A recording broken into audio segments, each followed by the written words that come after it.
computadora. Ahí empezó a grabar. Listo. Bueno, vamos a presentar un caso clínico que ocurrió en nuestra sala, que en este caso lo titulamos como ataxia en la internación. Ahí está. Bueno, el caso clínico se trata de un paciente que acude por un cuadro caracterizado por astenia y disnea de un mes de evolución, que fueron exacerbándose al mismo tiempo, al momento de la consulta. En los últimos 3 días el paciente refiere registros febriles y odinofagia intensa.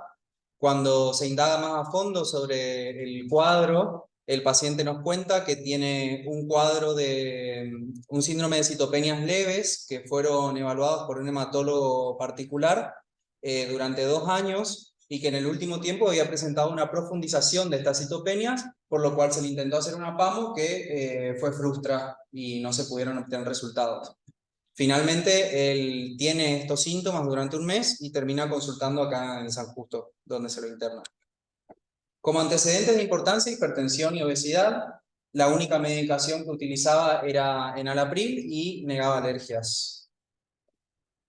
Al examen físico de ingreso no había muchas particularidades, más que una palidez mucocutánea generalizada y algo de eritema en las fauces, que se correlacionaba con la sintomatología de él. Y lo que sí, tenía un laboratorio que demostraba una pancitopenia con un hematocrito de 21, leucocitos 3200 con neutrófilos que solo representaban el 2%, plaquetas 67.000 y presencia de 30% de blastos en sangre periférica. También tenía una PCR elevada y el resto del laboratorio era normal. Se le realizaron estudios complementarios, un electrocardiograma sin particularidades, el ecocardiograma con una función cardíaca normal y una pantomografía en la que se evidencia como positivo un vaso aumentado de tamaño de 17 milímetros, de 17 centímetros, una adenitis mesentérica con algo de diverticulosis y bueno, una listesis L4 y L5. Obviamente en este punto se empezó a orientar todo hacia lo hematológico, se hizo la interconsulta y se le pidieron estudios más específicos para lo que sería hematológico. Una citometría de flujo que arrojó un perfil citométrico compatible con una leucemia eritroide megacardioblástica, un medulograma que demuestra un 100% de infiltración, un FLT3, que es un gen relacionado con la LMA que se busca para determinar el riesgo, le dio negativo, un citogenético normal, y después el NGS, que es un Next Generation Sequencing, que busca ciertas mutaciones en el ADN, que demostró mutaciones en el NRAS, que es un gen que está más relacionado con el melanoma. De hecho, el 25% de los melanomas tienen mutaciones del NRAS.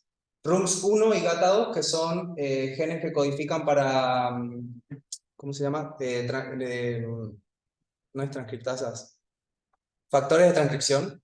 El RUNX1 está muy relacionado con la leucemia mieloide aguda M2 y el GATA2 se relaciona con una amplia gama de enfermedades hematológicas, desde la mielodisplasia hasta la leucemia. Y de hecho, la mutación del GATA2 puede hacer que se presente un cuadro clínico con así mielodisplasia que evoluciona en el tiempo, con citopenias como él venía teniendo, y finalmente evolucionar hasta una leucemia. Desde lo infectológico, él tuvo varias intercurrencias durante la internación. Lo más activo fue una diverticulitis, una bacteriemia por epidermidis.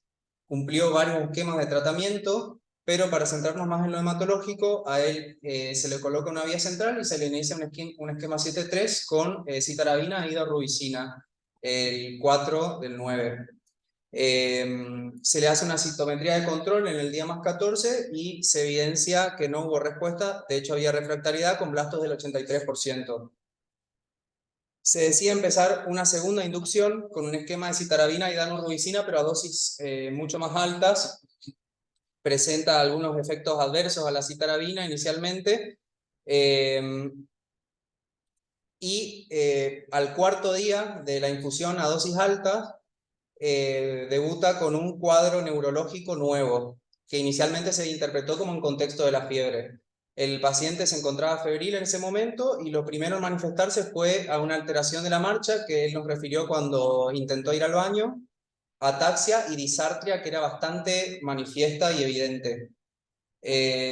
Como dije, concomitantemente al principio de este cuadro estaba febril, pero al día siguiente, cuando nosotros lo evaluamos, él ya estaba afebril y permanecía con esta disartria muy clara y con ataxia. También se notaba tendencia a la somnolencia, un nistagmo horizontal, la fuerza, la sensibilidad y los reflejos tendinosos estaban conservados y tenía dismetría y disdiadococinesia. Así que bueno, ¿cuál sería el diagnóstico? Ya tenemos algunos datos en el examen clínico, en la evolución de ese día del paciente, el 10-10, ya se pueden dar una idea más o menos en lo primero qué es lo primero que se les viene a la cabeza con esta sintomatología. Inestabilidad a la marcha, está atáxico, tiene disartria, dismetría. Sí, efectivamente, es como lo primero a la cabeza que tenemos que tener en cuenta, un síndrome cerebeloso. Así que ese es el diagnóstico clínico del paciente.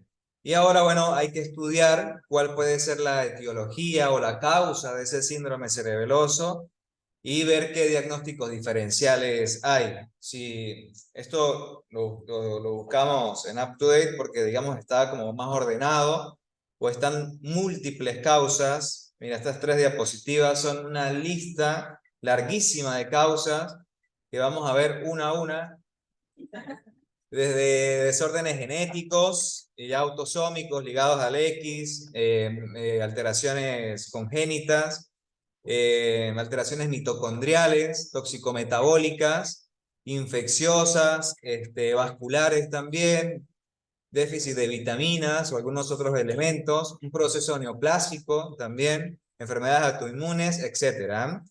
Pero, como para resumir, vamos a ver las causas más frecuentes que uno pueda encontrar en un síndrome cerebeloso. Son 4 las etiologías más frecuentes. Las primeras, a la cabeza, las alteraciones vasculares, sobre todo si son de presentación aguda, en cuestión de horas o minutos, llega a presentarse estos síntomas.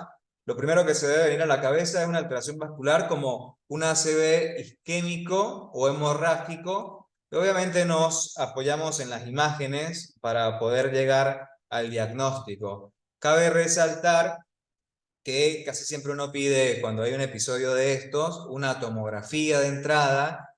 Sin embargo, en la fosa posterior pueden haber falsos negativos con respecto a estas etiologías, sobre todo si son iniciales e isquémicas, y es mucho más sensible la resonancia, así que es preferible pedirla de entrada si está disponible el recurso, que lo tenemos acá en el hospital. También hay otras alteraciones como con medicaciones o toxinas que puedan causar estos síndromes. Los anticonvulsivantes a la cabeza, la fenitoína es la principal involucrada, otros también.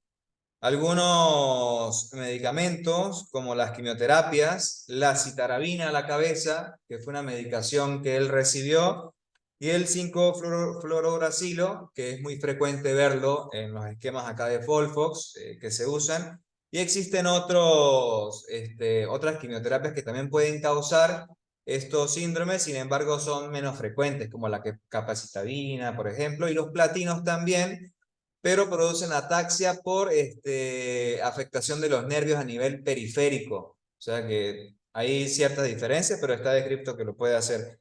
Y algunas toxinas, que la primera de todas es el etanol o el alcohol, que obviamente causa ataxia en las intoxicaciones. También las infecciones es un elemento importante a descartar, las meningoencefalitis, sobre todo si son virales. Obviamente, cuando se presentan estos cuadros clínicos, es típico encontrar la cefalea, rigidez de nuca, signos positivos para meningitis, pero hay casos en donde solamente puede haber sintomatología cerebelosa, sobre todo en infecciones virales como de CMV, Epstein-Barr, que es lo más frecuente que se presente solo con esa clínica como tal. Y la cerebelitis postinfecciosa, que es una patología en donde hay el antecedente de una infección, sobre todo viral, pero también puede ser bacteriana, o la colocación de una vacuna y a las semanas, incluso 6 semanas, el paciente comienza con este síndrome cerebeloso y parece que hay un proceso autoinmunitario involucrado. Así que es otra opción allí. Obviamente, para llegar al diagnóstico de estas patologías hay que hacer una punción lumbar, es necesario para llegar al mismo, ¿no? Y la encefalopatía de Wernicke es frecuente, que es este déficit de tiamina, sobre todo visto en alcohólicos, pero en este paciente no contábamos con ese antecedente en particular, y también cursa con delirium, aparte de la inestabilidad y oftalmoplejía, cosa que no tenía el paciente como tal. Así que iniciamos ese abordaje buscando algo vascular. Hicimos esta tomografía de cerebro sin contraste, en donde no encontramos lesiones sugerentes de isquemia aguda o de hemorragia.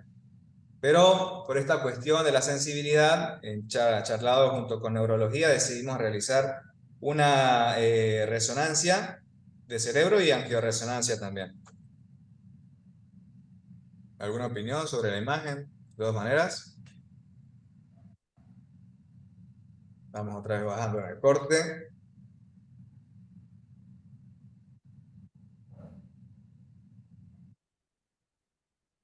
Esta imagen es el corte coronal de la parte ósea, que se las quería mostrar porque nos llamó la atención algo cuando vimos la imagen, para ver qué opinan. Si se fijan, acá falta el cornete medio, ¿sí?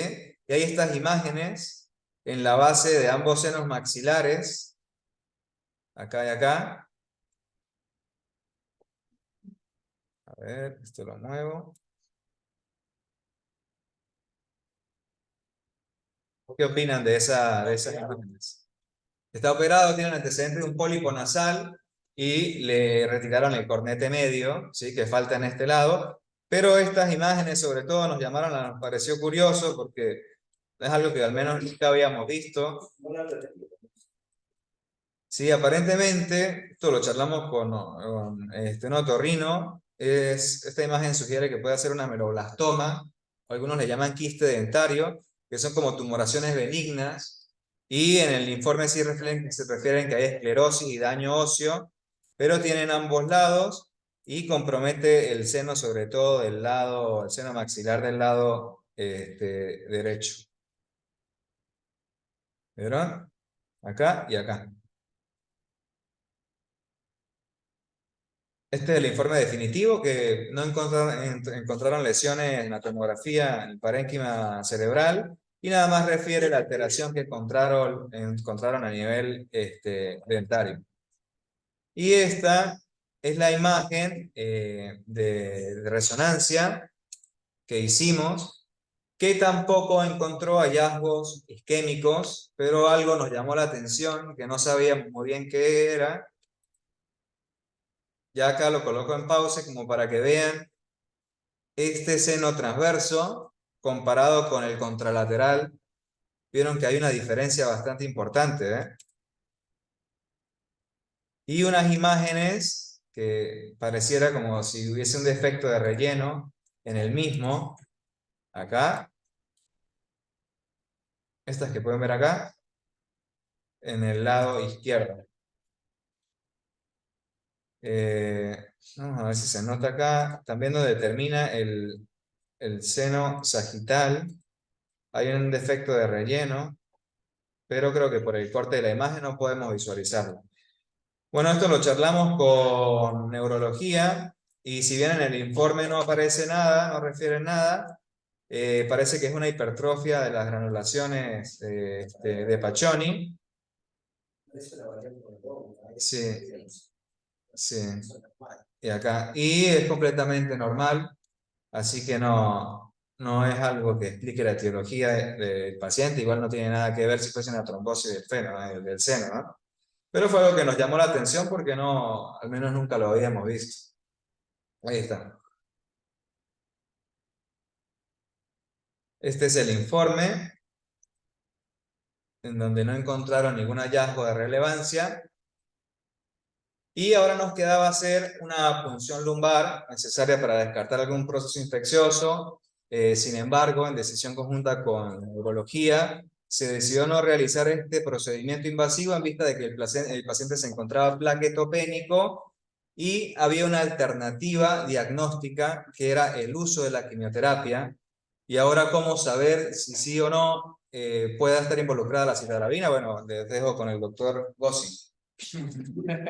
Bueno, nada, el contexto del paciente era un paciente que estaba tricitopénico, muy plaquetopénico, y como ya lo comentó Aymar, no se podía realizar una punción lumbar, y además, digamos, no mostraba una clínica infecciosa del sistema nervioso central, digamos, demasiado clara como para sospechar en eso, pero también teníamos otra sospecha que era el tema de un síndrome neurológico tipo cerebeloso, pero secundario a intoxicación tóxico-metabólica.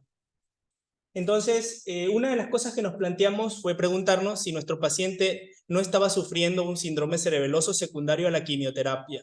Entonces, íbamos a revisar eso y ver si nuestro paciente tenía factores de riesgo para tenerla o no. Entonces, hablando un poquito del esquema quimioterápico que él tuvo, él hizo un esquema con citarabina y daunorubicina que se le dice o se le llama esquema 7-3. Eso significa 7 días de citarabina y 3 días de daunorubicina. Inicialmente él hizo un esquema de inducción, como lo había comentado Santino, en donde empezó citarabina, daunorubicina, dosis de inducción, que generalmente son dosis bajas, son 200 miligramos por metro cuadrado día de citarabina. En el caso de nuestro paciente, por su peso, pues es un paciente muy alto, él hizo 180 miligramos día de quimioterapia de inducción. Pero sorpresa que a los 14 días, cuando se hizo la prueba de control, se encontró que no había habido respuesta en la médula ósea y la celularidad no había disminuido. Entonces lo que plantearon los hematólogos fue, vamos a hacer lo catalogaron como una leucemia mieloide aguda refractaria al tratamiento de inducción y le plantearon un esquema que se le llama el esquema IDAC.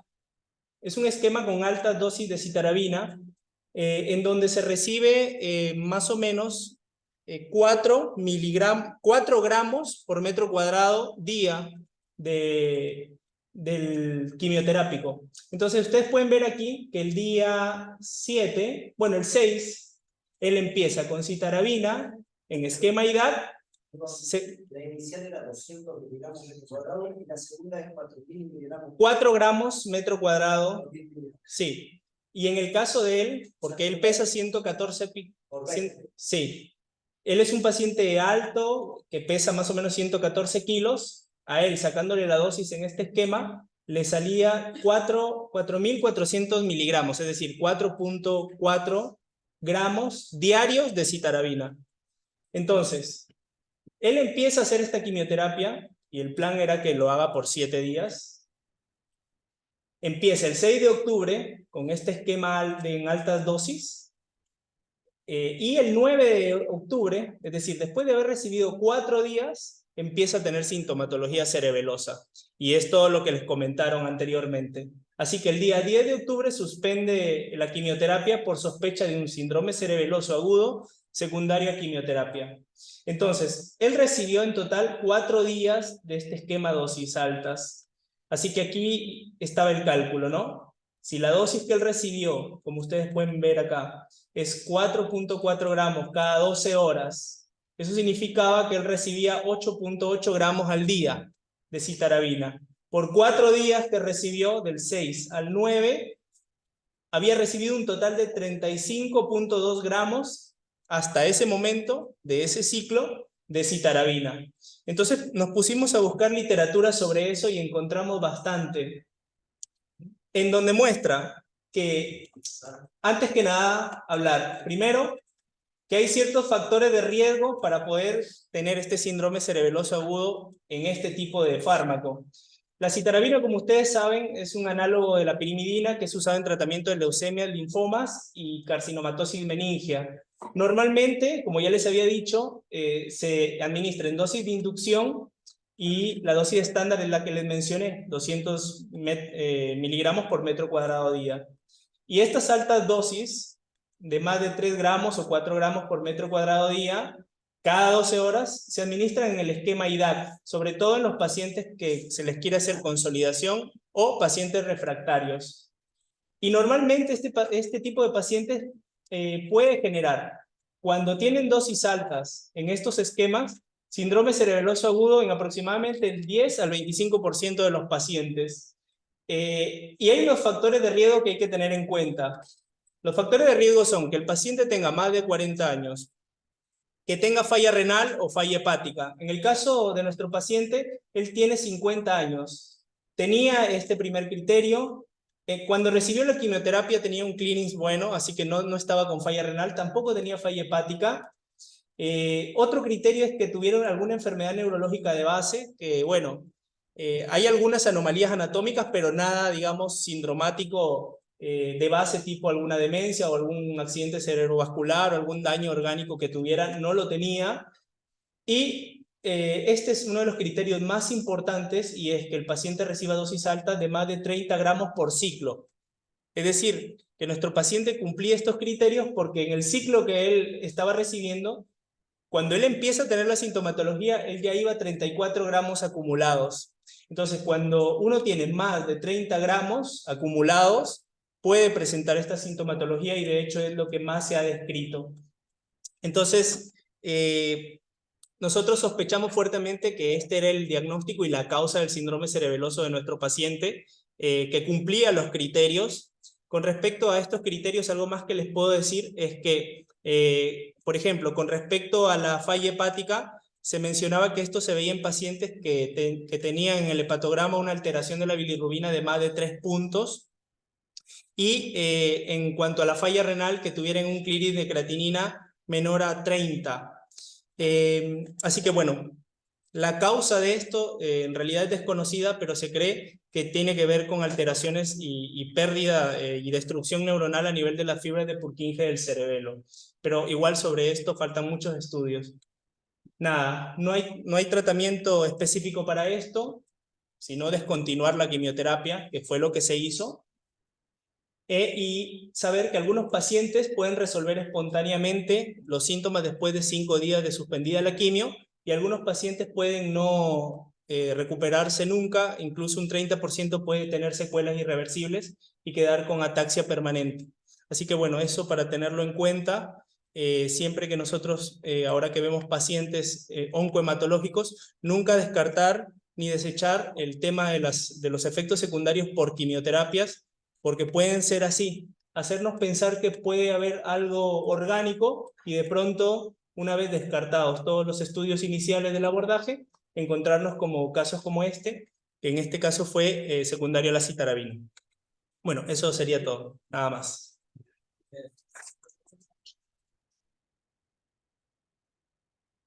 ¿Tienen preguntas?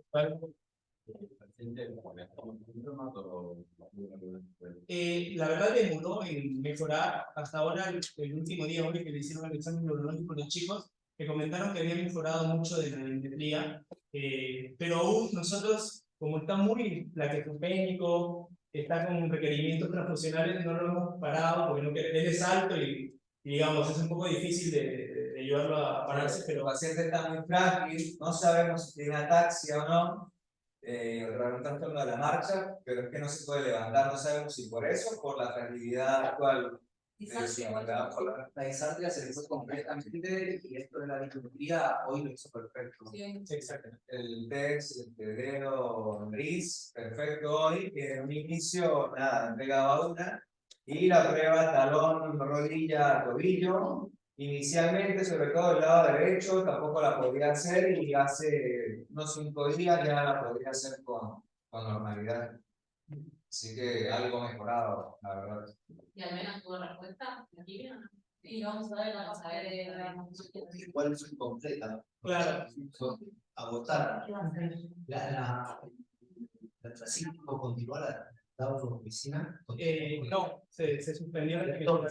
por ahora, esto contra el mismo de la usarla. Mira, lo que algo que probar una un poco de baja.